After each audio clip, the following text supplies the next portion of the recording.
contarles que hace una semana recién, desde el viernes pasado, se anunció por Ferrada Neme la creación de un área de tecnología, así que estoy trabajando ahí ahora, soy cónsul de Ferrada Neme y directora del área de tecnología, así es que también estoy desde esa posición en esta presentación. Bueno, yo quiero partir un poco sobre los objetivos. Cuando hablamos de gestión de datos dentro de las organizaciones, estamos pensando en cómo detectamos ciertos riesgos de privacidad o de los datos personales en el tratamiento de la información, cuáles son estos principales obligaciones y deberes que tienen los controladores de datos, que es el nombre que tienen ahora los responsables de base de datos que activamente tienen las normativas de datos en el mundo, y cuáles son esos mínimos de cumplimiento que tienen que tener, qué herramientas tienen disponibles y qué está pasando hoy en día con los datos personales y la pandemia de COVID de COVID-19. Entonces, quiero partir con algo como un poco de repaso, muy rápidamente, que la protección de los datos es la facultad que tienen las personas de controlar su propia información, no solo y controlarla desde el punto de vista, desde que se recoge el dato, desde que se usa el dato y se divulga ese dato. Entonces, es volver a las personas y el control de su propia información. Que es una garantía individual, que es inherente a todo ser humano y por lo tanto estamos pensando esto es un derecho fundamental, que no es absoluto por supuesto y que como cualquier derecho tiene limitaciones y que además está consagrada a nivel supraconstitucional en tratados internacionales y en Chile desde el año 2018 está también consagrado expresamente en la Constitución en el artículo 19, número 4. Y cuando pensamos en estos estándares mínimos que tenemos que estar pensando cuando hablamos de gestión de datos de la empresa, más o menos son 7 pasos, ya voy a ir uno a uno rápidamente. Primero, identificar el tipo de dato y clasificarlo. O sea, no podemos saber qué tipo de riesgos vamos a tener dentro de la organización si no sabemos identificar el tipo de dato que almacenamos. Muchas veces las medidas de seguridad no tienen que ver por la criticidad del dato, por ejemplo, porque se trata de un dato sensible, porque muchas veces el número, el volumen de datos que son almacenados va a ser importante a propósito de los riesgos que podemos tener dentro de la empresa. Entonces, tenemos distintos tipos de datos de identificabilidad, de características personales, de académicas, profesionales, información financiera, comercial, datos de transacciones, que ahí están los metadatos, y aquí también hay que poner atención, porque cuando estamos pensando en metadatos es que de igual manera puede identificar a una persona, y por supuesto cuando tenemos datos sensibles, que son datos especialmente protegidos, cuando hay menores de edad, cuando son datos de salud, que es el tema que podemos ahora abordar, y por supuesto los datos referidos a religión, etnia eh, y afiliación, orientación política. Acá yo creo que también hay que tener presente la biometría, ya como dato identificatorio, la biometría que no solamente se trata de características físicas, sino también se trata de características conductuales o fisiológicas, y en el fondo que también pueden ser almacenados por las organizaciones. En segundo lugar, tenemos que identificar de dónde provienen esos datos. O sea, nosotros podemos obtener los datos de distintas fuentes. Primero, directamente del titular, lo podemos obtener a más de un tercero, lo podemos obtener de una sesión de datos o de una fuente pública, o de encuestas, de formulario o de procesos automatizados. Entonces, cada una de estas formas en cómo identificamos esta procedencia de datos tiene que generar además un documento o tiene algún tipo materialmente, algo que acredite de dónde obtuvimos esa procedencia de datos. Pero además tenemos que identificar cuál fue el habilitante para el tratamiento de esa información, porque independiente de quién sea recabada la información, cuál es el habilitante legal que me permite a mí y me autoriza a tratar esa información. Estos son lo que yo les tengo acá anotado, son las habilitantes de tratamiento que están hoy establecidos en el Reglamento Europeo de Datos Personales. No son las de Chile actualmente, pero sí van a ser el estándar que vamos a tener próximamente. Y estas habilitantes de tratamiento son el interés legítimo, que por ejemplo esté en un contrato bancario o telefónico y el envío de publicidad, que en el fondo se ha entendido que hay un interés legítimo de entregar de tratar los datos, cuando hay un incumplimiento de un contrato, un precontrato, cuando la ley ha autorizado expresamente a que se trate esa información, cuando hay un interés vital, y acá volvemos a esta habilitante a propósito de COVID en el reglamento europeo, la fuente de acceso público y el consentimiento. ¿Ya? Es importante que hoy la ley actual establece el consentimiento, en algunos supuestos también la fuente de acceso público como un habilitante, y por supuesto la autorización legal. En cuarto lugar, tenemos que pensar estos requisitos mínimos en las obligaciones que son asociadas a esa procedencia de los datos. Entonces, por ejemplo, tengo que, por supuesto, recabar el consentimiento de los titulares, tengo que informar a los titulares, y eso es lo que se llama transparencia.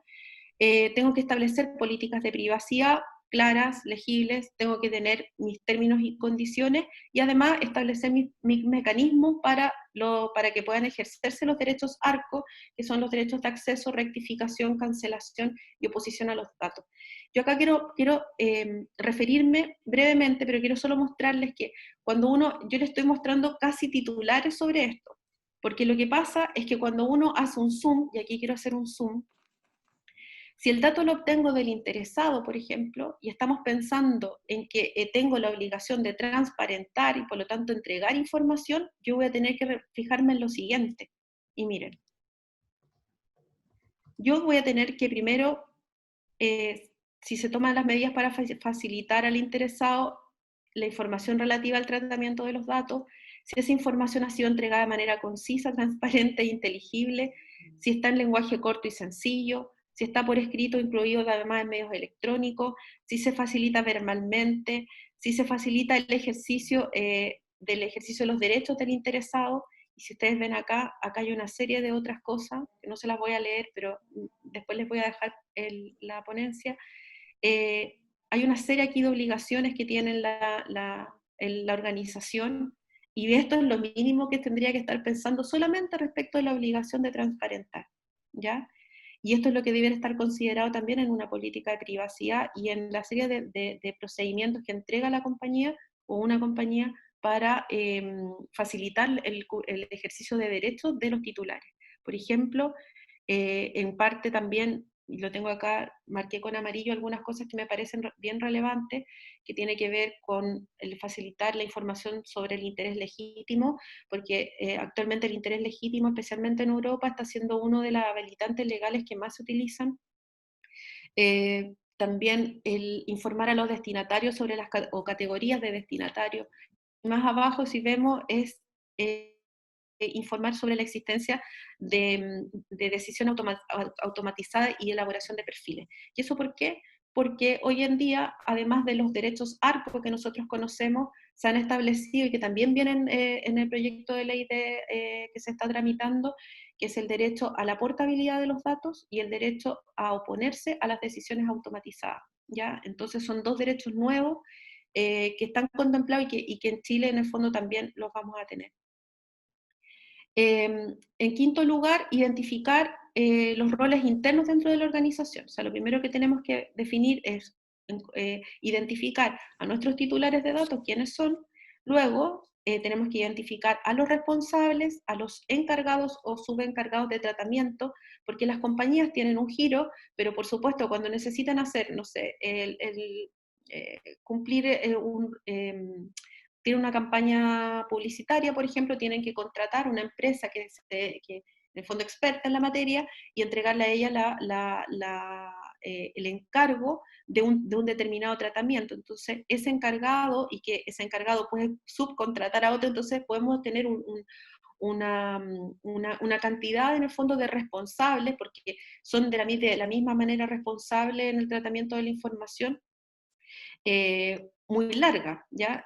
Los intermediarios, que aquí tenemos en el fondo los ISP, pero también aquellas empresas que se dedican o que tienen servicios en la nube, y por supuesto los trabajadores de la compañía. Y acá podemos ver dentro de los responsables, cuando pensamos en el responsable controlador de los datos, que es el que decide sobre qué se va a hacer con la información, de qué manera se va a tratar y va a establecer un marco de gobernanza de datos, de cómo se va a actuar dentro de la organización. Por supuesto que hay un responsable de seguridad, que es el CISO, y hay un responsable de datos, que es el DPO, que es el Data Protection Officer del reglamento europeo. Y por último, abajo los trabajadores, que tenemos ahí los roles y perfiles. ¿Ya? ¿Y eso por qué es importante? Porque en la medida que sepamos de manera determinada qué personas y qué posiciones, qué cargos tienen acceso a qué tipo de información, eso es muy, muy importante. En sexto lugar, la aplicación de reglas y cómo aplicamos esas reglas, ¿ya? Acá lo primero que tenemos que hacer es identificar el tipo de datos que tenemos almacenado y pensar cuáles son, respecto de ese tipo de datos, la licitud, o sea, cuál es la norma que me ha permitido o me ha habilitado para tratar esa información, cuál es la finalidad, o sea, cuál es el objetivo del almacenamiento y el uso de esa información, la minimización de datos, que significa que voy a almacenar o voy a recoger y almacenar y tratar solamente aquella información que sea necesaria o estrictamente necesaria para el cumplimiento de mi finalidad. Ojo que este es uno de los principios más importantes hoy en día en materia de datos personales. La calidad, que tiene que ver en fondo con que el dato, para efectos del cumplimiento de esa finalidad, tiene que ser un dato que sea pertinente, tiene que ser un dato que sea actual, que sea veraz, porque la calidad del dato es muy importante hoy en día. Si ustedes no tienen datos que sean de calidad, no se pueden tomar buenas decisiones, y incluso más, en el fondo puede afectar o podría llegar a generar un daño en el titular de los datos por la mala calidad de esa información. La temporalidad, que hoy en día no está establecido en la ley, pero sí bueno, por supuesto que sí está establecido en el proyecto de ley, se considera que en el fondo los datos los voy a tener almacenados hasta que se cumpla la finalidad. Nosotros no podemos estar manteniendo datos personales en el fondo de manera indefinida, de por vida. Y de hecho, no solo porque sale caro, sino porque además genera un riesgo adicional. Eh, Otra regla y principio, mecanismos de control de información, que ya lo vimos que tiene que ver con la transparencia. Aquí mecanismos de control y transparencia van de la mano. La confidencialidad, que tiene que ver con el deber de secreto, que hoy en día no solo lo tienen los responsables, lo tienen además los trabajadores. Incluso la responsabilidad va más allá, incluso que el trabajador deje de prestar servicios a la empresa. La seguridad, que son medidas técnicas y organizativas, ya de diversa índole, y que va a depender, por supuesto, del nivel, del tipo de dato que se almacena y de la criticidad de ese dato. Y por eso es importante, en el fondo, poder tener matrices de riesgo para saber cuál es el efecto que podría tener de acuerdo a la cantidad de información o el tipo de dato que almacenamos. La proporcionalidad, que tiene que ver con esta necesidad y pertinencia de que la información va muy, muy de la mano la proporcionalidad con la calidad del dato. El dato tiene que ser pertinente para la finalidad para la cual yo estoy recabando el dato. Y si existe alguna medida tecnológica o de otro tipo que me permita poder cumplir una finalidad sin tener que pedir esa información, no la voy a pedir. Y la responsabilidad, que por supuesto acá hay una responsabilidad de tipo, no solo al responsable de la base de datos, el controlador de los datos, sino también a los encargados del tratamiento, que tienen las mismas obligaciones que tiene el responsable. Y acá yo quiero hacer, a propósito de la minimización de datos, no sé si se acuerdan ustedes, hace 2 años atrás hubo una filtración, una brecha de seguridad de datos, donde se filtraron 143 millones de registros de Equifax. Bueno, bajó el efecto, y estos son datos que lo dio una persona de Equifax en un evento en Chile hace 2 años atrás, en 2018, y nos contaba que la acción bajó de 141 a 89 dólares, que hubo 5,8 billones de dólares en pérdida dada esa brecha de seguridad, y que el impacto habría sido del 30 al 35% menos si ellos hubiesen eliminado la información que no era necesaria.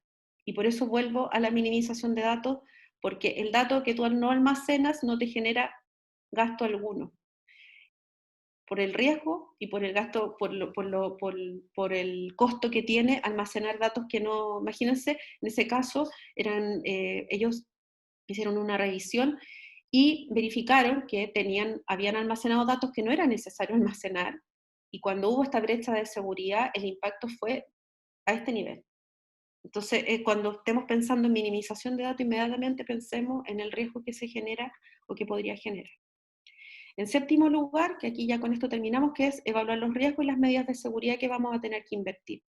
Y como les decía, esto tiene que ver con medidas técnicas y también medidas organizativas, y lo que obviamente tenemos que resguardar es proteger esa información de la destrucción, que sea ya sea accidental o ilícita, o la pérdida o la alteración de esa información, o la difusión o el acceso no autorizado a esa información. ¿Ya? Y aquí hay sujetos obligados, ya sabemos, el responsable es un sujeto obligado, el encargado del tratamiento también lo es, los intermediarios también podrían llegar a ser, digamos, responsables, y además quienes trabajan con los datos. Y medidas laborales de resguardo que podemos estar como pensando, primero, establecer cláusulas contractuales y sanciones asociadas con todo nuestro, en el fondo, con todos nuestros proveedores que manejan datos personales, y también nuestros trabajadores, acuerdos de confidencialidad, tener permisos de acceso y perfiles de acceso y que estén documentados. Entonces todo esto es un trabajo de gestión de información. Las políticas de seguridad también tienen que ser conocidas, tienen que haber obligaciones al término del contrato respecto de aquellos que manejan datos, porque sabemos que muchos de los datos, de las bases de datos que en el fondo están en el mercado, se deben justamente a que las personas que tuvieron acceso se llevaron también esas bases de datos. Y bueno, por supuesto, y aquí yo creo que esto es básico, que son planes de formación y capacitación. O sea, formar capital humano en materia de datos hoy en día termina siendo esencial. Y aquí estamos pensando en esta capacitación respecto de abogados, sino que acá la idea es como hacer generar modelos de formación tanto al área de recursos humanos, al área legal, al área de comunicaciones, y por supuesto también al área técnica, informático y bueno, ingenieros en general. Y acá, bueno, acá hay unas herramientas que yo considero que son imprescindibles, y que son dos, ya estas dos están en el Reglamento Europeo de Datos, pero también están contenidos en el proyecto de ley en Chile. Yo les quiero contar ahora, un paréntesis, es que ayer estuve en una ponencia, en un webinar con Felipe Arboe y dos personas más, y le preguntaban por el proyecto de ley de datos. Entonces, así como a primicia, él dijo que, bueno, el proyecto está ahora en la Comisión de Hacienda, porque tenía que pasar por el tema del informe financiero, y que en septiembre estarían más o menos pensando en despachar el proyecto de ley desde el Senado a la Cámara de Diputados. Y es como, no es un compromiso, pero en el fondo él más o menos cree que podríamos tener algo ya, noticias de la ley a finales del primer semestre del 2021, ¿ya? Entonces, volviendo acá. Estas herramientas, que son dos y que están también en el reglamento, que es la evaluación de impacto de protección de datos y el Privacy by Design, que es la privacidad desde el diseño por defecto. La evaluación de impacto, esto es más o menos como algo muy rápido. Es un ejercicio que se hace previamente cuando nosotros estamos creando, por ejemplo, estamos trabajando en algún sistema de información o en un producto, en un servicio, y lo que hacemos es analizar qué impacto puede tener en la protección de datos o en la privacidad el tratamiento de la información dentro de ese producto, de ese servicio que nosotros estamos pensando y que estamos ideando. Entonces, lo que busca es analizarlo y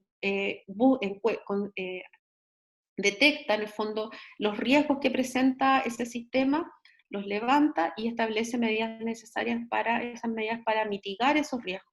Esta evaluación de impacto en algunos casos es obligatoria, conforme al reglamento, es obligatoria en general cuando se trata del tratamiento de altos volúmenes de datos, ¿ya? O cuando posiblemente ese tratamiento pudiera afectar efectivamente derechos a la privacidad o a los datos, como por ejemplo la videovigilancia o el reconocimiento facial. O sea, cada vez que estamos pensando en un sistema de información que tiene reconocimiento facial, o de biometría, tendríamos que estar pensando en que tendremos que aplicar esta evaluación de impacto. Y el Privacy by Design eh, una herramienta también que busca, que está, como dice acá, es que está orientada a la gestión del riesgo y la responsabilidad proactiva y establece una estrategia.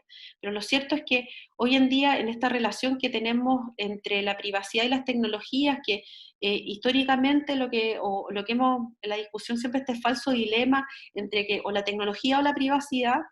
Bueno, lo que busca el Privacy by Design es justamente romper esa dicotomía, ese dilema que existe, porque en realidad, y lo que busca es cambiar esa relación que tenemos nosotros que tiene la privacidad y las tecnologías. O sea, no hay acá una dicotomía y por lo tanto las tecnologías pueden ser amigables también con la privacidad en la medida que lo estemos pensando desde el diseño. Entonces, si pensamos hoy en día, ¿cuál es la realidad hoy? Primero obtengo un consentimiento, luego aplico medidas de seguridad y luego espero a que se produzca un daño o un incumplimiento. Y por lo tanto, lo que existe acá es como una especie de protección reactiva, o sea, y sancionatoria. Eso es lo que pasa a nivel como en general en todos los países también, porque esperan que un incumplimiento y ahí reacciona y por lo tanto también, y de alguna manera eso implica o podría tener algún tipo como de incentivo en el fondo. No hay un incentivo para el cumplimiento eh, eh, eh, para hacer las cosas diferentes en el fondo. Entonces, ¿cómo se supera y cómo superamos la privacidad como un mero cumplimiento de una legalidad? Es cuando lo pensamos en el fondo con este concepto de que las personas, y volvemos al principio, el control que tienen las personas sobre su propia información. Y cuando cambiamos eso y termina en el fondo el Privacy by Design convirtiéndose en el nuevo paradigma, esto cambia y le devuelve el control al usuario, pero además restaura esa confianza entre el usuario o el titular del dato y las empresas privadas, por ejemplo. Entonces, hoy está siendo una herramienta muy aplicada. eh, Solo para que lo sepan, no sé los que no lo saben, pero el Privacy by Design fue creado por Anka Bukian, que era la directora de protección de datos de la Agencia de Datos de Canadá. Y ella creó esto hace 20 años atrás. Y, y ella cuando parte y dice, bueno, la privacidad se tiene que proteger por defecto y desde el diseño. Entonces, y establece 7 principios que se pueden aplicar. Entonces, por ejemplo, si yo estoy pensando y lo pienso desde el día cero, bueno, quiero crear un sistema, una aplicación de seguimiento de síntomas de coronavirus, ¿ya? Entonces lo primero que vamos a estar pensando es, bueno, ¿de qué manera yo estoy respetando esa privacidad y la estoy considerando desde el diseño? Eso es un poco lo que está haciendo, lo que hizo Apple y Google, eh, y con el sistema de rastreo de contacto o de notificación de exposición que después les voy a comentar. Pero bueno, el Privacy by Design yo creo que es una herramienta, en el proyecto de ley está considerado una herramienta también, y que podría incluso, en la medida que se aplique, está considerado como una especie de atenuante en el caso, en el evento de existir un incumplimiento, por ejemplo, en los datos. Y bueno, y datos personales y privacidad y COVID, y acá yo quería comentarle, aquí quiero dividirlo en 3 cosas, como los 3 temas grandes que se están discutiendo hoy en día. Uno, el tratamiento de la información personal, y además la información personal de carácter sanitario. Em, Voy a pasar rápidamente, pero primero las bases de datos de solicitante del ingreso mínimo garantizado, que no sé si supieron, pero hubo no una filtración, pero hubo una publicación de más de 9.000 páginas que contenían datos personales de más de 794.000 personas. Eso, en el fondo, que implica, acá tampoco hubo de parte de la institución, un análisis del impacto que podía tener publicar una resolución con toda esa cantidad de información y que es de carácter sensible también. Y aquí no tiene que ver la ley de transparencia ni otras cosas, y aquí hay un tema de fondo importante. La filtración de mapas de georreferenciación de contagiados, que lo vimos en un medio digital, en un fondo que publica estos mapas con ubicación de personas contagiadas, según el medio, habría corrido esos puntos, pero lo cierto es que acá lo que vemos de fondo es que probablemente hay un problema de seguridad donde hubo un acceso no autorizado a esos datos, ¿ya? Por parte del medio, o la persona que tenía acceso entregó esa información a un tercero. El Corona App, que es esta aplicación en el fondo que lanzó el gobierno, y que es una aplicación en el fondo que, si bien no es obligatoria, por lo tanto es una aplicación voluntaria, lo que permitía que las personas entregaran información de un tercero, o sea, sin autorización del tercero entregaba información de carácter sensible, que eran los datos de salud de los terceros que viven, incluso que no vivían con la persona que bajaba la aplicación. Además de otra serie de problemáticas que tienen las políticas de privacidad, como por ejemplo que las bases de datos se mantenían, o esos datos se mantenían por un lapso de 15 años.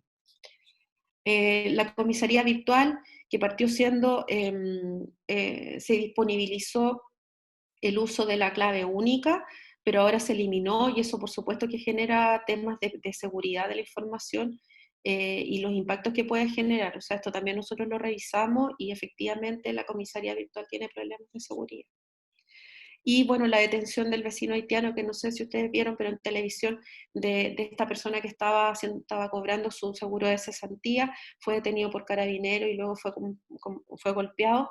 Esta persona aparecía, según las bases de datos a las que pudo acceder Carabineros, aparecía como una persona contagiada, en circunstancias que él no estaba contagiado y había cumplido su cuarentena, y la persona ya estaba, en el fondo ya era una persona recuperada. Entonces ahí estamos pensando en la calidad del dato y qué es lo que está pasando con esa información. ¿Ya? En segundo lugar, el tema de datos personales es la biometría. Y acá la biometría, estamos viendo biometría en la vía pública, biometría en lugares de trabajo y biometría en servicios de atención de salud. Y cuando me refiero a biometría, no solo estoy pensando en el reconocimiento facial. Ya vimos una información, por ejemplo, de reconocimiento facial de persona, a pesar de que tengan lo que están, es como reconocimiento facial, pero de mascarillas en el fondo, de qué cantidad de personas no están usando mascarilla dentro de un lugar. Pero también tiene que ver esto con la obtención de la temperatura corporal, ¿ya? Han habido, por ejemplo, ahora, hoy en día en España, la agencia española emitió un informe en relación a cuál sería la habilitante legal en relación a la toma de temperatura en los lugares de trabajo. Y ahí hay un cuestionamiento también en relación a si que no puede ser un interés legítimo, no aplica el interés legítimo en este caso, y el consentimiento tampoco aplicaría. Entonces, ¿cuál es la razón para que se pueda aplicar? Y en algunos casos puede ser o el interés vital. Entonces, claro, cuando tenemos hoy en día una ley en Chile que en el fondo también es deficiente, se generan una serie de dificultades cuando uno está pensando si estoy o no cumpliendo con la normativa. Entonces yo creo que aquí en biometría, en fondo acá hay un trabajo adicional que vamos a tener que estar revisando.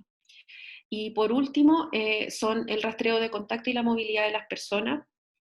Y acá advertir que cuando estamos hablando de rastreo de contacto y movilidad, que son estas aplicaciones, por supuesto que las aplicaciones vienen a ser una herramienta adicional y no la única para reforzar, en el fondo, avanzar para avanzar en esta pandemia en el fondo. Y acá volver a lo mismo en esta relación de la privacidad con las nuevas tecnologías, porque eh, no estamos en una circunstancia en que tenemos que elegir o la privacidad o la funcionalidad de una aplicación, o la privacidad y la seguridad, o la privacidad. Entonces, ese dilema nosotros lo tenemos que superar, porque existen otras maneras y otras formas de trabajar, que es lo que pensamos del Privacy by Design, y que esta privacidad desde el diseño, y cómo cambiamos la tecnología y cómo cambiamos la relación que tenemos con las tecnologías.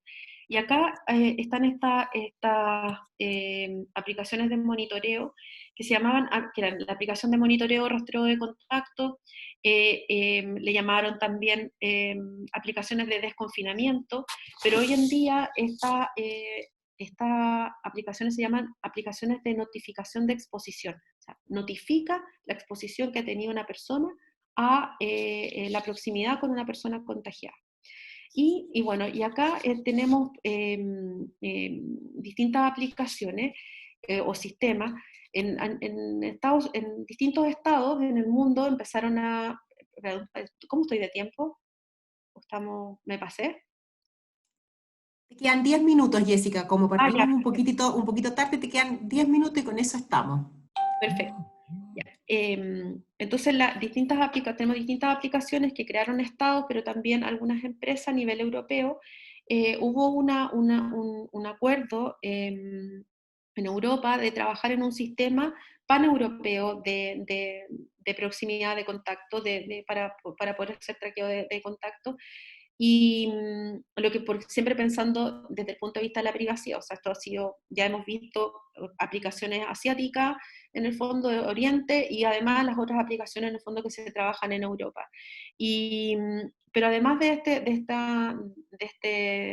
PEPPT que se llama, donde se trabajó en Europa, distintos países para poder establecer, en el fondo, porque en Europa lo que están buscando es que sea un tipo de sistema que permita a toda la Unión Europea poder hacer un tratamiento y un rastreo de los contactos y no de la ubicación, pero sí de la movilidad de las personas. Y Apple y Google en el fondo estuvieron trabajando también en un sistema similar y que ahora se está adaptando en algunos países de Europa, lo adoptó España, Francia está trabajando en su propio sistema, Alemania también creo que adoptó el, el de Apple y Google, y, y en el fondo ¿qué es lo que creemos que podría transformarse en el estándar de facto en el fondo a nivel mundial en materia de rastreo de contactos, que es mediante Bluetooth? ¿Ya? No es un rastreo de contacto por GPS, que el GPS es más intrusivo y probablemente es menos preciso, además de ser menos respetuoso con la privacidad. Entonces con el sistema de Bluetooth en el fondo ahora se está estableciendo este sistema. Y que es importante acá un poco entender en qué consisten los sistemas que son centralizados versus los descentralizados. Cuando hablamos de que el sistema es centralizado independiente, por ejemplo, si pensamos en un sistema de Bluetooth, con el sistema que tiene Google, por ejemplo, y que podría ser aplicado en Chile por el gobierno en una aplicación, porque esto es lo que te permite el dispositivo mismo, pero otra cosa es la aplicación que podría correr sobre el dispositivo en el fondo y que permitiera hacer este traqueo de contacto, este rastreo. Y los sistemas centralizados en el fondo implica que es la autoridad la que avisa al individuo que ha estado en contacto con una persona contagiada. En cambio, el descentralizado es el individuo, o sea, la persona sabe gracias a su móvil que ha estado en contacto con una persona contagiada y avisa a las autoridades. Digamos, esa es la diferencia entre un sistema centralizado y uno descentralizado. Y por supuesto que hay riesgos que corren esas aplicaciones centralizadas y que tienen que ver con brechas de seguridad, tienen que ver con esta dificultad para poder mantener el anonimato, porque se puede asociar a un número telefónico y con eso, en el fondo, tener acceso a la identidad de la persona.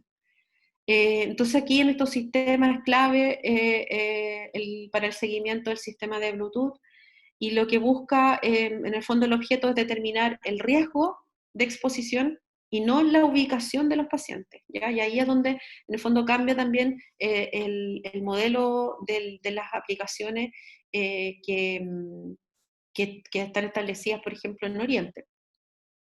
Y por supuesto, además, que esta aplicación tiene que ser voluntaria.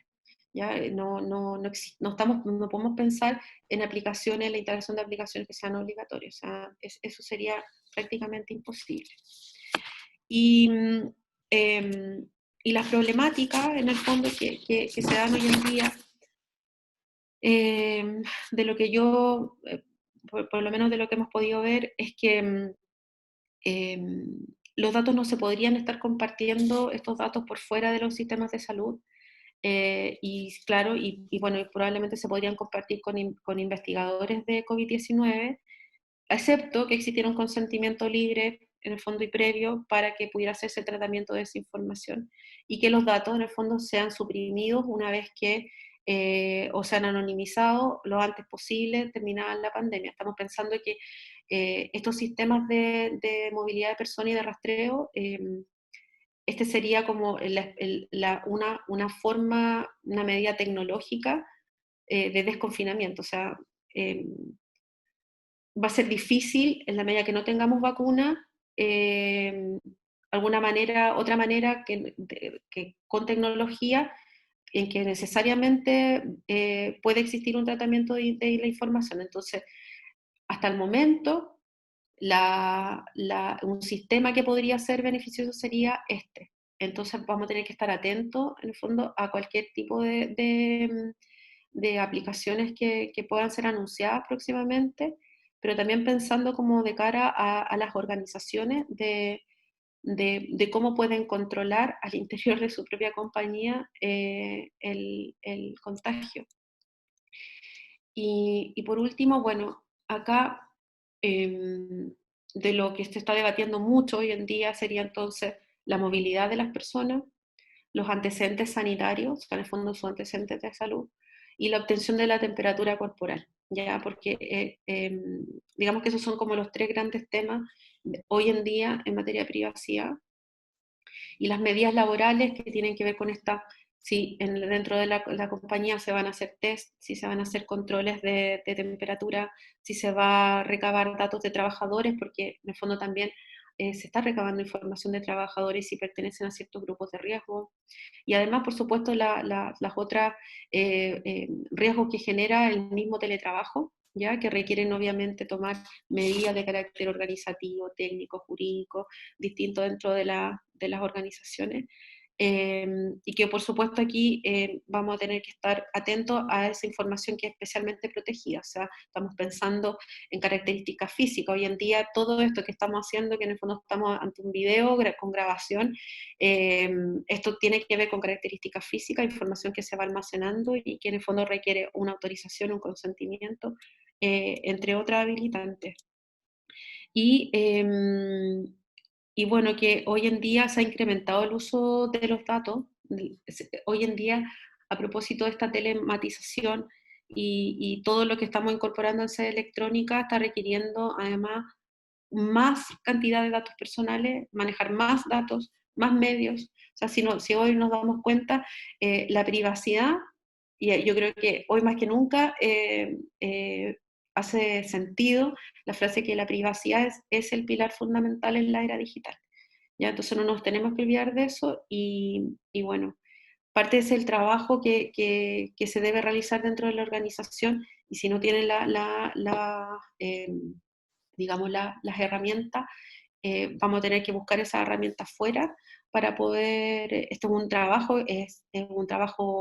eh, que no es fácil al final, no es fácil porque implica adoptar y conocer, adoptar nuevas tecnologías y tener nuevas herramientas en el fondo para el trabajo. Así que, bueno, eso es lo que yo les quería comentar. Y muchas gracias, aquí está mi correo electrónico y además mi cuenta de Twitter, si me quieren seguir, @señorita Matus.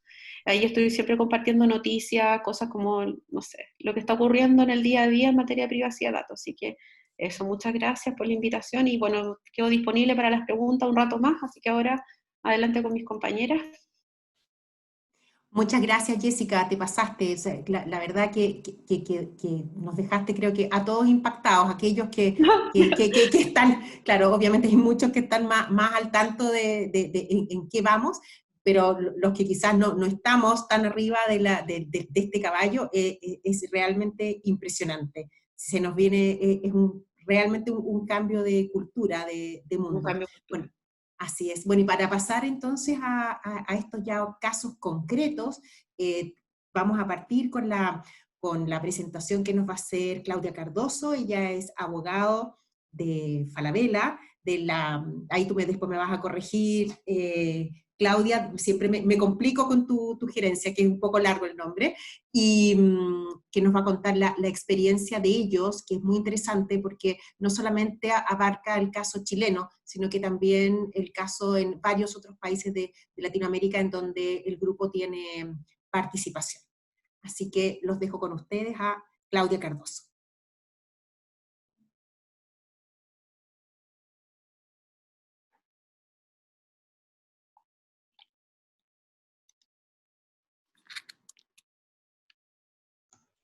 Hola, buenos días a todos. ¿Están viendo mi pantalla? Sí, se ve, pero si la puedes poner en modo presentación, Claudia, sería mejor todavía. Hola, tengo una presentación. Oh, Estamos viendo en modo trabajo. Ahí. ¿Así? Dale, suelta el clic. A ver, ¿otra vez? Perfecto, ahí ¿Así? estamos. Fantástico. Bueno, muy buenos días a todos. Primero que nada, me gustaría darle las gracias a Alicia Meri y a la Fundación por haberme invitado a formar parte de este panel y comentarles la experiencia de Falabella en esta materia que es cada vez más relevante. No se dan muchas instancias como estas, así que hay que aprovechar. También agradecerles a los que nos están acompañando en este webinar por su interés. Voy a partir con unas preguntas. ¿Alguno de ustedes tiene dudas de que está prohibido que una empresa se ponga de acuerdo con otra y fijen los precios a los cuales van a vender sus productos? ¿O alguno de ustedes tiene dudas, aunque sean mínimas, de que está prohibido que una empresa le pague a un funcionario público para que éste favorezca su propuesta en una licitación pública? Probablemente no. Nadie tiene dudas de que estas dos acciones están prohibidas por la ley. Bueno, ese mismo nivel de certeza no existe cuando se refiere a qué actividades de tratamiento de datos personales se pueden realizar y cuáles no. En un mundo globalizado y cada vez más digitalizado como el nuestro, esto cobra especial importancia. Todos sabemos que las empresas utilizan la data para enfrentar, para en el fondo mejorar la forma en que conducen sus negocios. Y obviamente la data es un activo relevante y por lo tanto enfrentan el desafío de proteger su data contra el robo, la pérdida o el mal uso que terceros puedan hacer de ella y también contra el mal uso que los mismos miembros de la organización puedan hacer de la data. Ahora, este desafío no se puede enfrentar solamente con tecnología. Es necesario planes de acción de largo plazo que supongan mejoras incrementales en el tiempo, tanto en materias de seguridad como en protección de datos personales, que estén impulsadas en un cambio cultural de todos los que forman parte de la organización y que este cambio cultural reconozca la importancia de la protección de los datos personales con el mismo grado de certeza que hoy día reconocemos que la colusión o el cohecho están prohibidos por la ley. Nosotros sabemos que Falabella es un actor relevante del mercado y que por tanto nuestros consumidores esperan que estemos a la altura de los cambios y de las tendencias que trae aparejado el desarrollo digital. Por ello estamos trabajando desde ya en un cambio cultural de todos los que forman parte de la empresa, pero sabemos que los cambios no se suceden de un día para otro. Y para que estos cambios además sean sostenibles en el tiempo, es necesario que quienes tienen que ejecutar los cambios tengan claridad de qué es lo que se espera de ellos, pero además, y por sobre todo, tengan claridad de por qué les estamos pidiendo que actúen de determinada forma. Si ellos entienden la importancia, la relevancia de lo que están haciendo, se van a volver embajadores de ese cambio. En Falabella, lo primero que hicimos para enfrentar el desafío de proteger la data personal que manejan las distintas empresas que conforman el grupo Falabella fue precisamente lo que comentaba Jessica en un principio. Identificamos los riesgos a los que nos veíamos expuestos y cómo aplicaban a cada una de las empresas que conforman el grupo. Con esta información definimos las medidas que debíamos aplicar para mitigar los riesgos a un nivel que fuera tolerante según el apetito de riesgo que hubiese definido la compañía, lo que por cierto está muy relacionado con la estrategia y los planes de negocios de la empresa. Habiendo hecho ese levantamiento, definimos que enfrentaríamos este desafío con un único programa de cumplimiento de protección de datos personales aplicable a todas las empresas del grupo Falabella. Este es un desafío tremendo porque Falabella tiene presencia con operaciones en 7 países de la región. Estoy hablando de Uruguay, Argentina, Chile, Perú, Colombia, México, Brasil. Todos los países con legislaciones distintas y con grados de madurez en cuanto a cultura de protección de datos personales también muy diversos. Todos ellos reconocen, por cierto, como una garantía constitucional, un derecho fundamental, la privacidad o protección de los datos personales. Pero de ahí ya tenemos un variopinto. El país, con la legislación, a ver, un momento, aquí no se me avanza esto. El país con la legislación más retrasada o más liviana, principalmente por la falta de enforcement, es Chile, que por cierto además tiene la cultura de protección de datos personales también más precaria. Al otro extremo tenemos países como Uruguay, Colombia, México, que tienen ya una historia con normativas mucho más desarrolladas, una cultura de protección de datos, por supuesto, también asociada a que existe una autoridad que fiscaliza y sanciona, también mucho más desarrollada, y donde podemos encontrar, por ejemplo, que sus legislaciones reconocen conceptos que ya están muy desarrollados en el Reglamento Europeo de Protección de Datos Personales, conceptos como, por ejemplo, la necesidad de contar con un delegado de protección de datos personales, o, por ejemplo, en algunas legislaciones como en Colombia se recomienda, y en otras como en Uruguay, producto de una modificación reciente, es obligatorio hacer evaluaciones de impacto a la privacidad, que era un poco lo que comentaba Jessica, que es tan importante hoy día. Y, por supuesto, también estas legislaciones reconocen como obligatorio el cumplimiento del principio de responsabilidad proactiva, que lleva como elemento central la mirada de la privacidad desde el diseño y por defecto, que también comentaba Jessica, que es tan fundamental para que efectivamente podamos trabajar sobre la lógica de considerar a la privacidad como una prioridad en todos nuestros productos, pero desde el principio, porque eso es lo que nos va a permitir más allá, después en el ciclo de vida de ese tratamiento de datos, asegurarnos que efectivamente lo estamos tratando como corresponde. Ahora, ¿por qué nosotros tomamos el desafío de tener un único programa de protección de datos personales, sabiendo lo que significa tratar de hacer que conversen legislaciones tan distintas como las que les mencionaba en estos 7 países y una cultura tan diferente? Básicamente, bueno, son varias razones, pero la principal de las razones es porque la protección de los datos personales es un derecho fundamental. Y como tal, trasciende la vida de las personas más allá de su faceta de consumidores. También se refiere a las personas en su calidad de personas en sí mismas, en su rol como miembros de una sociedad, de una familia, y por tanto, en Falabella hemos considerado que la protección de los datos personales es algo de lo que nos tenemos que hacer cargo, no porque, más bien por un tema de responsabilidad corporativa que va más allá de las sanciones que la normativa legal pueda eventualmente imponer. Implementar este nuevo enfoque o mirada al interior de Falabella no ha sido fácil, porque hemos tenido y seguimos teniendo que revisar varios de los procesos que se venían realizando de manera cotidiana dentro de Falabella. Y también hemos tenido que ir revisando varios de nuestros sistemas que fueron construidos para satisfacer necesidades distintas de las que tenemos hoy día. Esto, por cierto, ha generado ya mucho menos porque hemos avanzado harto, pero en un principio había generado ciertas barreras entre los colaboradores y el equipo de implementación del programa.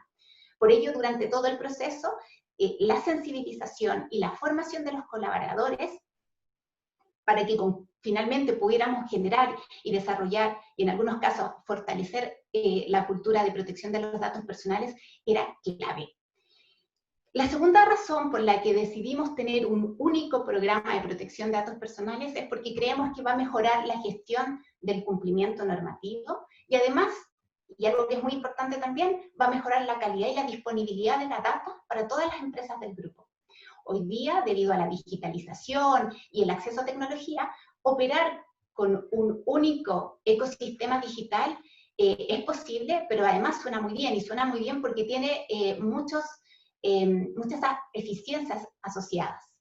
Pero al mismo tiempo, tener un único ecosistema digital donde se nos conecta todos nuestros sistemas, nos expone mucho más a un incumplimiento normativo o eventualmente a una brecha de seguridad con un impacto mucho mayor. Por ello, en Falabella es importante que la gestión de datos, creemos, sea de manera uniforme para todos los países. Ahora, para que esta gestión homogénea efectivamente funcione, es fundamental el rol del equipo de gobierno de datos. Y es así como lo entendimos en Falabella, y por eso tenemos hoy día una gerencia corporativa de gobierno de datos a nivel de la sociedad holding de Falabella S.A., y además tenemos un equivalente en cada una de las filiales relevantes del grupo. Dentro de las funciones de este rol está asegurar contar con procesos lo más automatizados y similares posibles para todas las compañías, procesos que abarcan la protección de datos desde el origen hasta su eliminación, facilitando el cumplimiento y, por cierto, la disponibilidad de la data para hacer inteligencia de negocios y analítica en general. La tercera razón por la que nos tomamos la decisión de tener un único programa de protección de datos personales fue porque hoy día la protección de los datos personales es un elemento de competitividad. En Falabella siempre nos hemos preocupado por la seguridad de los datos y por sobre todo de la seguridad digital. Sin embargo, en los últimos años nos hemos enfocado en generar confianza digital. Ello porque la confianza se está convirtiendo en un valor estratégico, en un valor en sí mismo. Con eso me refiero al valor que se genera de la forma en que la compañía se relaciona con sus clientes y que estos premian con una mayor fidelidad.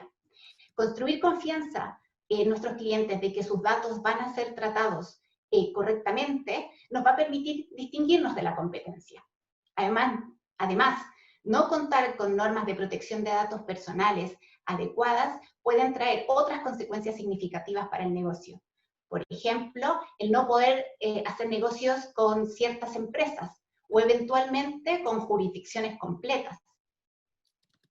Este nuevo enfoque corporativo de preservar la confianza de los clientes y además de los grupos de interés mediante la protección de sus datos personales, que por cierto es uno de los mayores activos de la empresa, es parte de lo que transmitimos a nuestros colaboradores con el objetivo de poder ir generando esta cultura de protección de datos personales que tanto anhelamos tener y que consideramos que es el pilar sobre el cual debemos construir un modelo de prevención de delitos, un programa de protección de datos personales. Ahora, ¿qué es lo que hemos identificado como las principales dificultades para alcanzar este tan anhelada cultura de protección de datos personales? Básicamente son dos.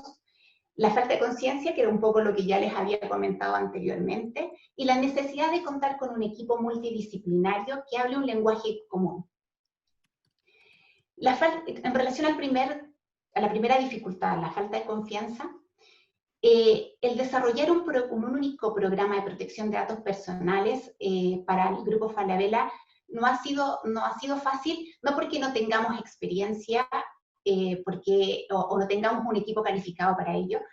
Falabella cuenta con una gerencia de gobernanza, ética y cumplimiento a nivel de la sociedad holding. Además, hay un gerente de gobernanza, ética y cumplimiento en cada una de las filiales relevantes, todos con un equipo muy calificado. Tenemos ya varios programas en el cuerpo, tenemos el programa de libre competencia, de prevención de delitos, ética, protección al consumidor, etc. Pero el desarrollo de este programa de protección de datos personales no ha sido fácil porque, sin perjuicio que tenemos varios países en los que hay más o menos desarrollada una conciencia de la importancia que tiene la protección de los datos, todavía hay mucho camino que recorrer para que esta conciencia sea a nivel regional, si estamos hablando de un único ecosistema digital.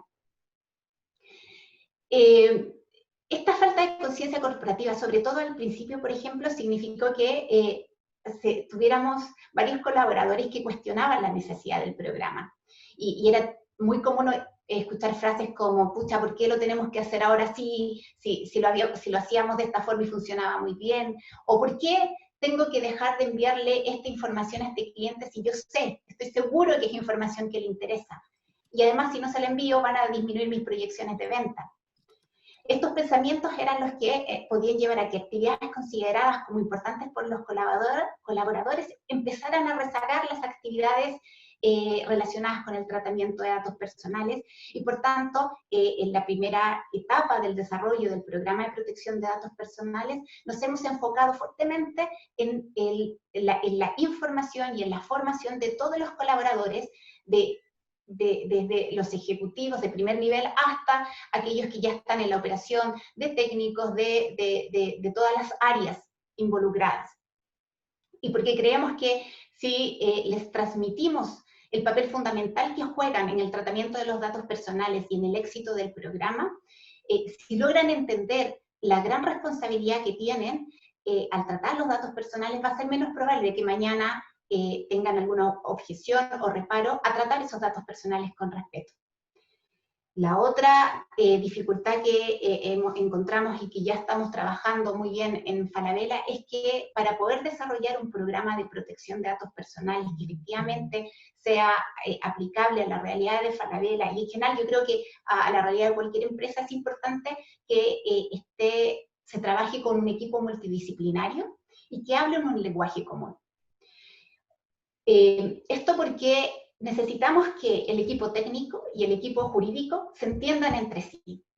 En Falabella nos dimos cuenta que junto con concientizar a los colaboradores, era importante que el equipo que diseñe e implemente el programa tenga la experticia para generar las estrategias que permitan alcanzar un lenguaje común entre todas las áreas que se verían afectadas por el programa.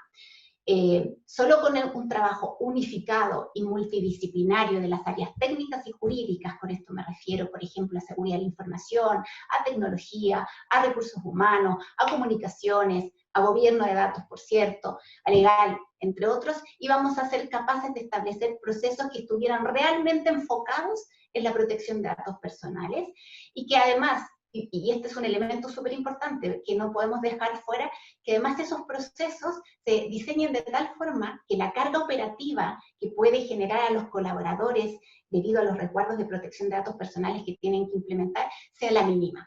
Esto es súper, súper importante para que los colaboradores también se sientan parte de este trabajo y vean que es importante el input que ellos puedan darnos. Hoy día en Falabella hay preocupación porque los perfiles profesionales de sus colaboradores sean cada vez más integrales. Los abogados, cada día más tenemos que entender y conocer la tecnología, y los profesionales técnicos tienen que conocer y cada vez entender mejor el marco regulatorio en el que se mueven.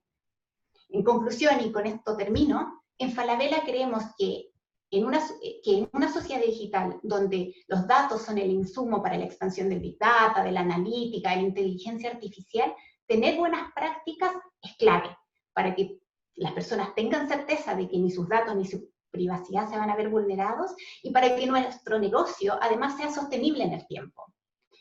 Creemos que para garantizar esa protección de los datos personales necesitamos de un programa de protección de datos personales, pero que sea un programa que esté fundado, cuyo pilar central, su eje, sea una cultura de protección de datos personales de todos, desarrollada al interior de la organización y que esté impregnada en todos los miembros que forman parte de esta. Eso es por mi parte.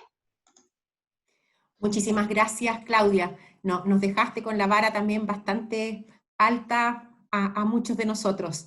Voy a dar ahora la palabra a Claudia Rodríguez, de Bupa, empresa del área de la salud, para que comparta con nosotros su experiencia, y también les voy a dejar enviado acá a través del chat un link al que les pido por favor pinchar para que puedan contestar una brevísima encuesta que tiene solamente 4 preguntas, pero no se van a demorar nada. Así que eso se los pido como un favor especial. Muchísimas gracias. Claudia Rodríguez, quedamos contigo.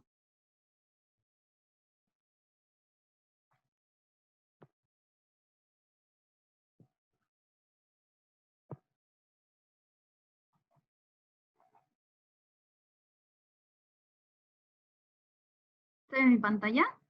Bien, pero si la puedes amplificar sería estupendo, en modo presentación, Claudia. Ahí, ¿Sí? fantástico. Gracias. Bueno, hola a todos, los saludo. Parto por agradecer a la Fundación y también a Alicia, porque tuvo mucha paciencia conmigo esta semana, así que muchas gracias, Alicia, por tu apoyo. Bueno, me presento, mi nombre es Claudia Rodríguez, yo soy abogada de la Gerencia Corporativa de Riesgo y Cumplimiento de Bupa Chile. Solo les voy a comentar brevemente acerca de la compañía. Bupa Chile es parte de Bupa.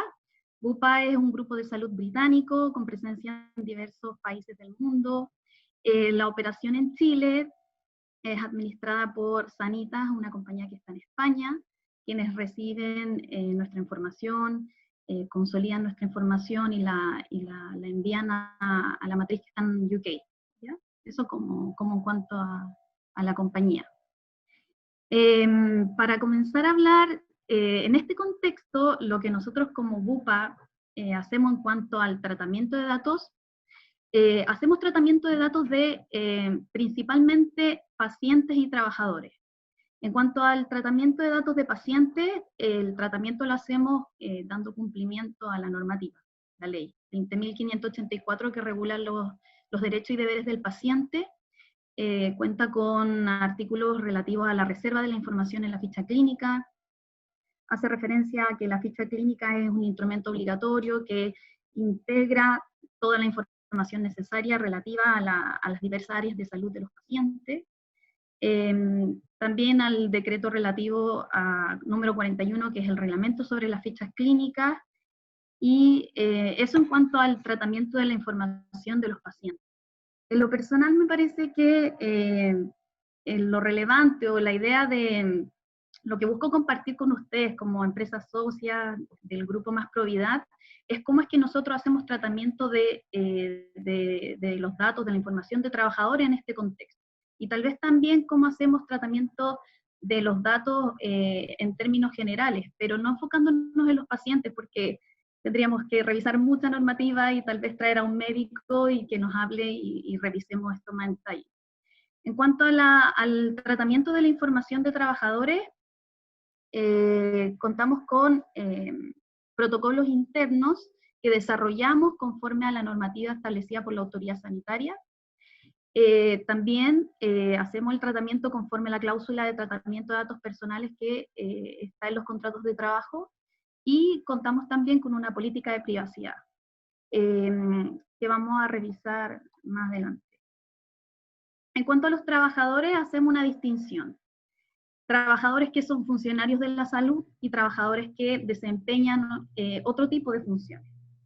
En cuanto a los trabajadores funcionarios de la salud, en este contexto de pandemia, de emergencia sanitaria, cuando estamos frente a un trabajador que está contagiado, que es COVID positivo, la forma en que operamos es que este trabajador, el caso del trabajador se le informa al director médico, quien inicia su atención como un caso sospechoso, y además se le informa a la gerencia de gestión clínica para el seguimiento de este caso.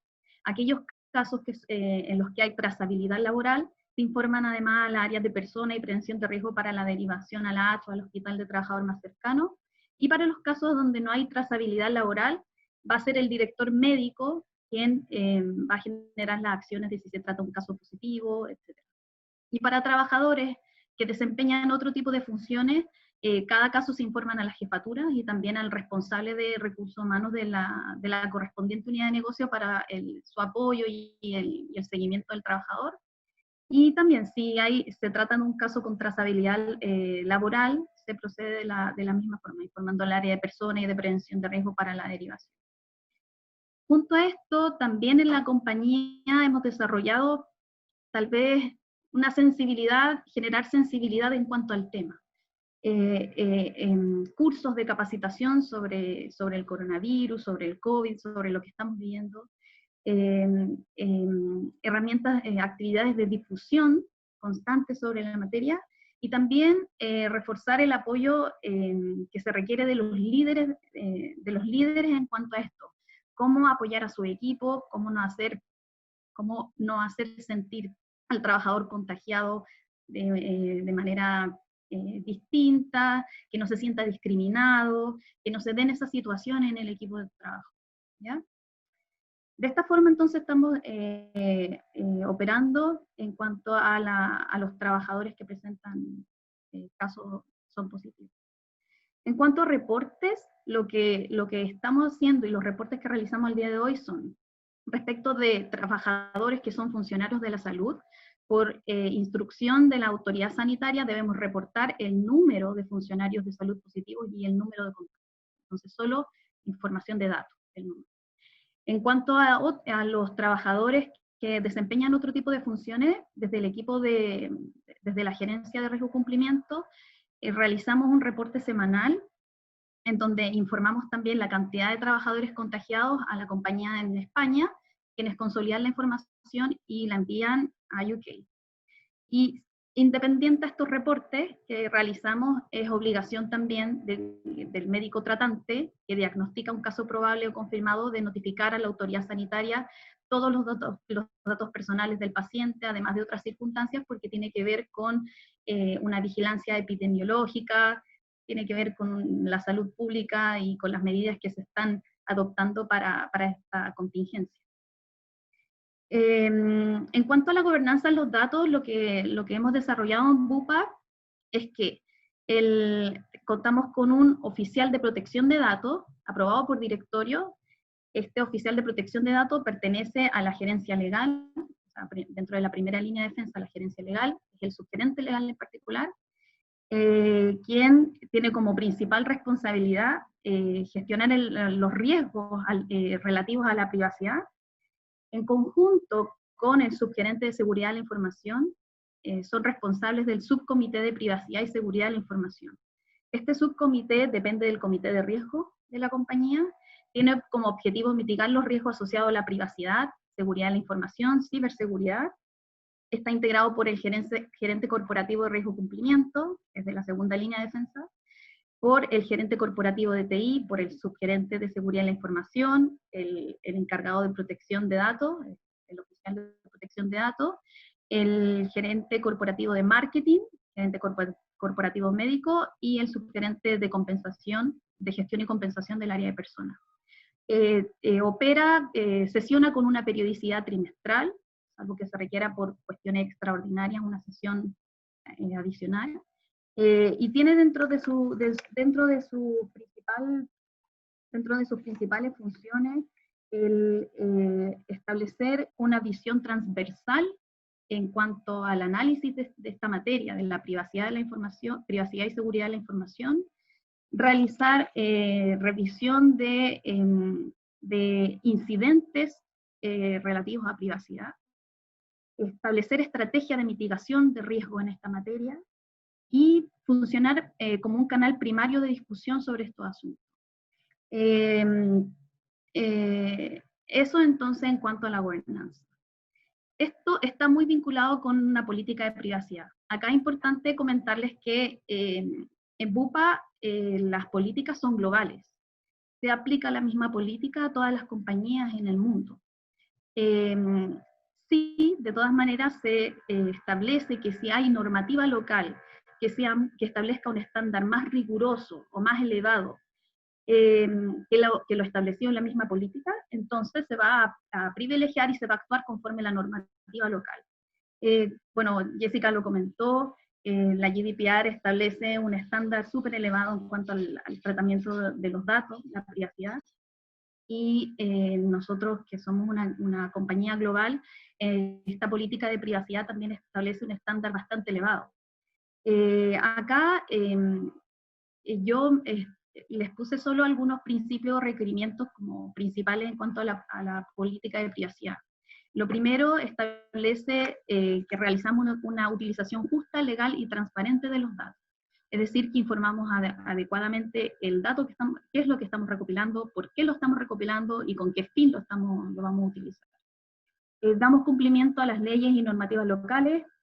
Establece que debemos identificar las leyes locales sobre privacidad, evaluar los riesgos asociados a las leyes, implementar procesos y controles adecuados a esta normativa.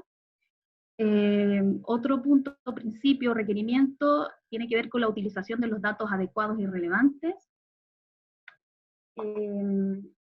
Luego, otro principio tiene que ver con el respeto por los derechos de las personas. Siguiente, procesamiento de datos de modo seguro. Bueno, acá establecemos que realizamos el procesamiento de datos con medidas de seguridad técnicas y organizativa adecuadas. Acá es donde entonces encontramos un vínculo, y por eso es que este tema se trabaja muy de la mano con la política de seguridad de la información y con ese equipo. Y otro principio, por último, formar a las personas y mantenerlas actualizadas. es decir, proporcionar formación adecuada a las personas que gestionan los datos de manera y de forma continua. Acá en este punto es importante mencionar que nos encontramos en un trabajo de desarrollar y de implementar correcta y adecuadamente esta política. Como les dije, establece un estándar súper elevado en cuanto a al tratamiento de datos. No, tal vez no se ve con los puntos que pongo acá, pero nos mueve a eso. Lo que nosotros desde el equipo de riesgo y cumplimiento desarrollamos para revisar esta política durante el año es que primero identificamos cambios normativos. Nosotros desde la segunda línea, desde el equipo de cumplimiento, identificamos cualquier norma legal, proyecto de ley, normativa administrativa que pueda surgir, que pueda tener un impacto en los requerimientos de la política de privacidad y también eventualmente un impacto en los procesos que desarrollamos. Esta identificación busca que nos adecuemos con tiempo a esta nueva exigencia reglamentaria, normativa. Otro punto tiene que ver con la revisión del apetito de riesgo. La política de privacidad contiene un apartado donde describe cuáles son los riesgos que hay asociados a esta política. En particular se establecen como riesgos el tratamiento de datos sin base legal, los datos inexactos o no actualizados, la falta de eliminación de los datos cuando ya no son necesarios, una falta de respuesta a las solicitudes de los derechos de los interesados, un tratamiento inseguro de los datos y no reportar brechas de privacidad.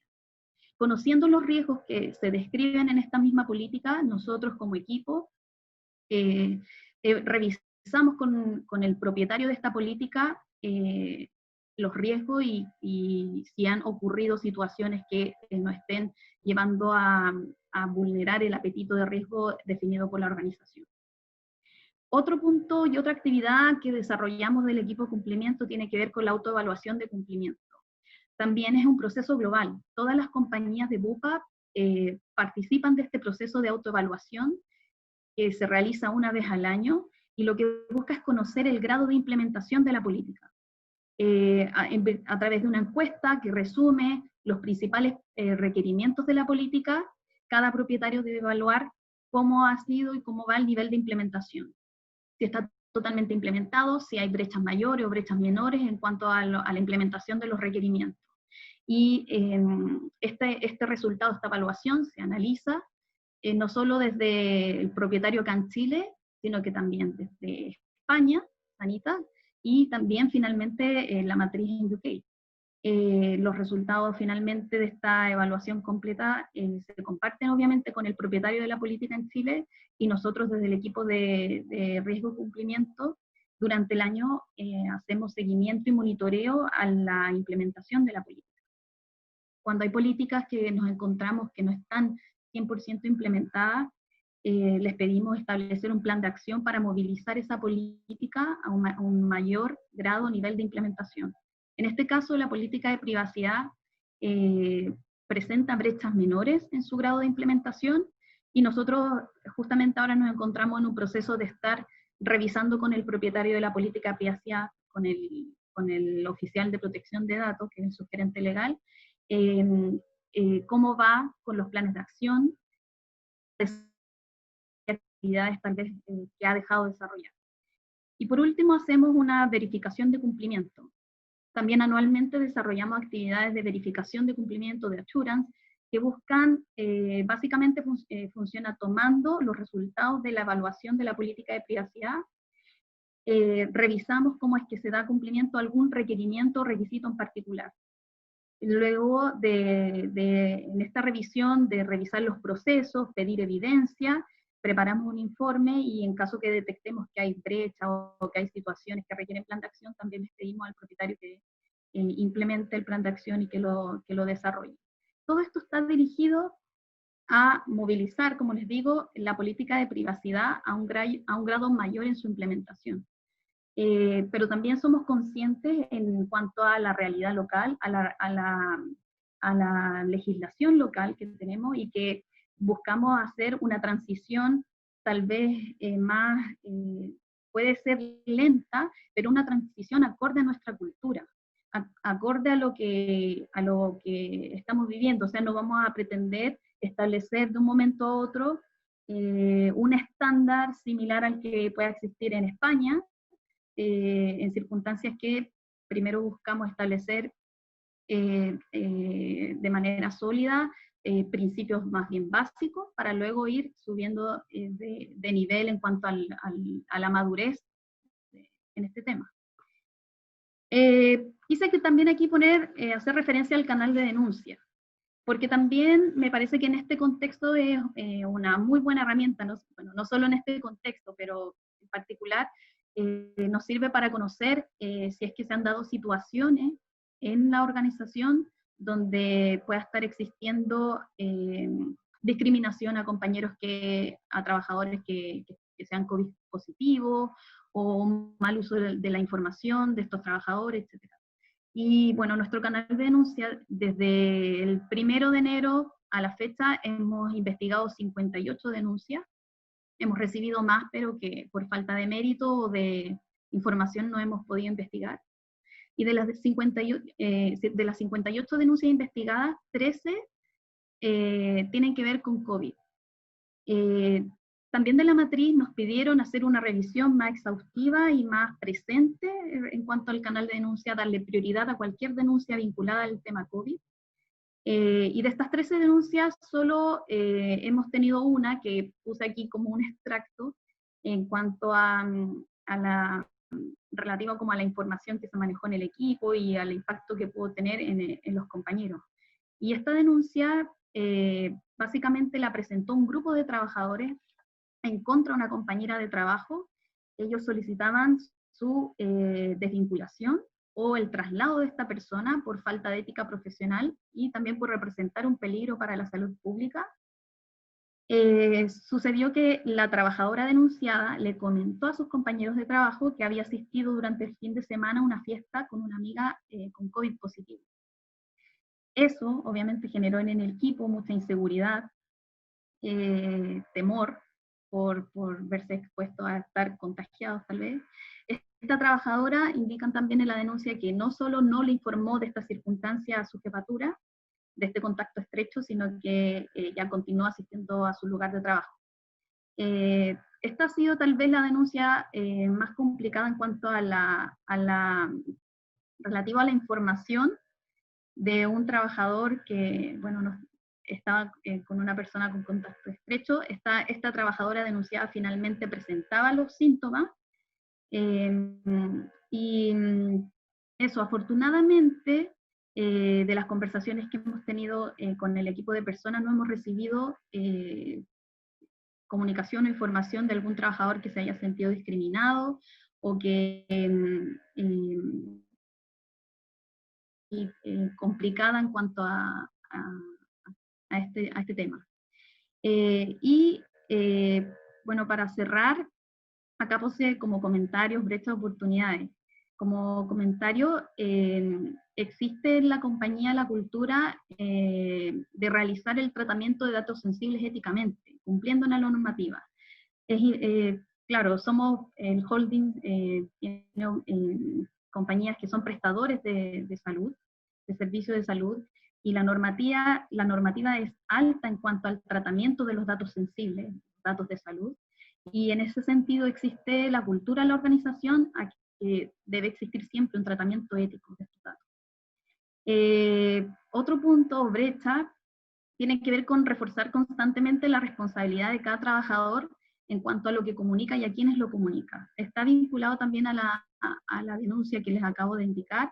Es importante también reforzar a los trabajadores, respetar los protocolos internos, y que si hay alguien que tuvo algún contacto estrecho, lo comunique a su jefatura y al responsable de persona, para que se desarrolle el protocolo conforme lo establecido y no generar en el resto del equipo temor o inseguridades. También tiene que ver con la responsabilidad de cada trabajador de cuidar su propia información, lo que le está ocurriendo, y decirlo a quienes correspondan para que lo gestionen adecuadamente. Otro punto tiene que ver con ajustar los procesos a disposiciones administrativas o legislativas. Bueno, nuestro regulador, es bastante activo en cuanto a la dictación de disposiciones administrativas. Nosotros desde el equipo de cumplimiento estamos revisando y monitoreando todas las disposiciones que se dictan. Desde el estallido social, desde octubre, que hay bastante incertidumbre y cambios constantes en cuanto a la normativa que existe, que establece el regulador. Sin ir más lejos, creo que hay 4 o 5 proyectos de ley que buscan modificar, aparte del que ya conocemos, que buscan modificar o la ley de protección de la vida privada o la ley que regula los derechos y deberes del paciente. Entonces, sí, una brecha importante es estar constantemente revisando esta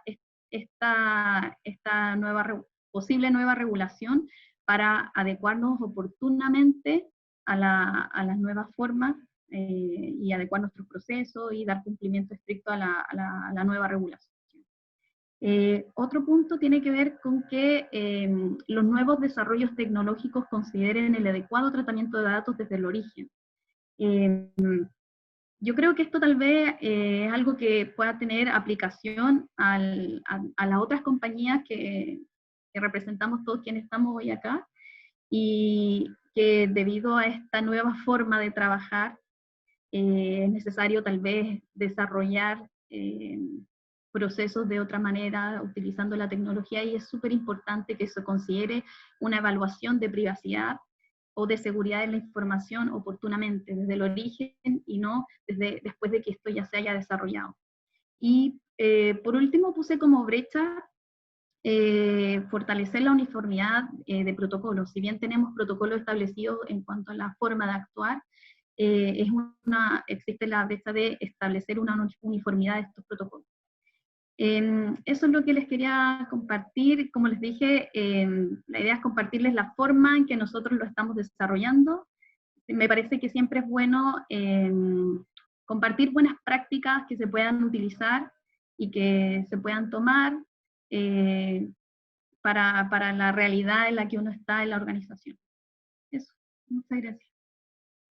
Muchas gracias a ti, Claudia, nuevamente, y efectivamente cerraste con algo que desde Acción les queríamos justamente decir a todos. Este es el espíritu que nosotros tenemos siempre en nuestros espacios asociativos, como específicamente nuestros programas de trabajo, como el Más Providad, donde tenemos estas sesiones y nos vamos juntando cada 4 o 6 semanas aproximadamente para entre todos ir avanzando. Ahora, obviamente, con lo que ha pasado con la pandemia, no lo hemos podido hacer de manera presencial, y hemos abierto las sesiones a toda la red de empresas que son socias de Acción.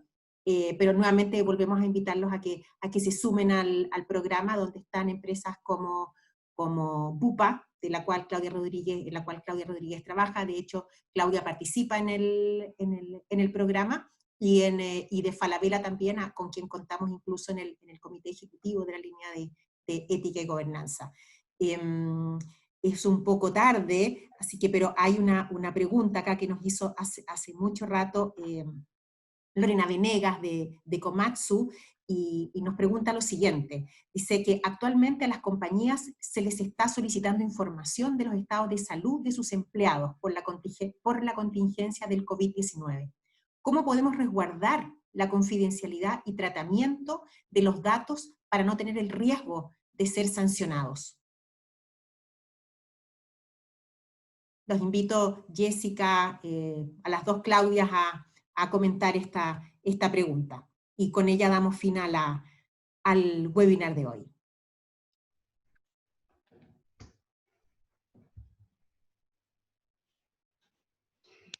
Ahí sí. Lo primero es determinar, en el fondo, qué tipo de información de salud es la que está almacenándose, si es dato de salud del estado de salud actual, el estado de salud pasado, cuánta de esa información, quién tiene acceso a esa información, dónde está almacenada esa información, y qué se va a hacer con esa información, por cuánto tiempo lo voy a mantener, O sea, lo primero es como un poco hacerse esas preguntas, son lo básico. Y por supuesto, determinar qué facultades tiene el empleador para tener acceso a esa información. Vamos a tener que estudiar caso a caso, porque dependiendo del tipo de trabajo que sea, no todas las empresas, por ejemplo, las que están teletrabajando, para ciertos efectos podrían tener acceso a esos datos, pero va a ser una situación distinta en aquellas compañías donde los trabajadores necesariamente tienen que estar más cercanos, o sea, en el fondo hay un contacto más directo. Probablemente, eh, eh, tal vez antes o sea, junto compartir con esa información y que se podría guardar, por ejemplo, de manera pseudonimizada en bases de datos, que fueran bases de datos encriptadas, o sea, en el fondo medidas de seguridad que se puedan aplicar a las bases de datos que contengan la información de trabajadores. Para evitar en el fondo la filtración, acceso no autorizado, porque la divulgación de esos datos es la que podría generar un daño a un tercero, en este caso de ese trabajador. O sea, partiría por ahí. Yo solo Gracias, agregar Jessica. perdón. Dale, sí, Claudia, dale. Yo solo agregar que es importante que lo que comenta Jessica se documente, que queden establecidos en documentos exactamente cuáles van a ser los usos que se le van a hacer a esa data, y se minimice en la medida de lo posible la data que sea necesaria para cumplir en el fondo con estos fines de resguardar la salud de los trabajadores, que probablemente es la finalidad para la cual quieran acceder a esa data. Eso es súper importante. Yo creo que además va a permitir que la empresa tenga claridad también interna de qué es lo que puede y no puede hacer con esa data y cómo la tiene que manejar para evitar que mañana se filtre, y que no es la voluntad de nadie, en el fondo, ni siquiera del colaborador, que es con quien tenemos que tener más cuidado. Muchas gracias, Claudia. Bueno, como les decía, en honor a la hora, nos vamos a ir despidiendo, agradecerles sobremanera a Claudia Rodríguez, Claudia Cardoso, a Jessica Matus hoy día por compartir su conocimiento y las experiencias con todos los miembros del Más Providad. Marcela, también te agradezco que nos hayas acompañado desde la Dirección de Acción Empresas durante todo el webinar, así que muchas gracias a todos y les vamos a estar avisando prontamente de la próxima sesión. También comentarles que las presentaciones van a ser compartidas solamente con los asistentes a este webinar, lo mismo que la grabación que hicimos de la sesión. Ha sido un gusto nuevamente, como siempre, estar con ustedes. Muchas gracias. Muchas gracias.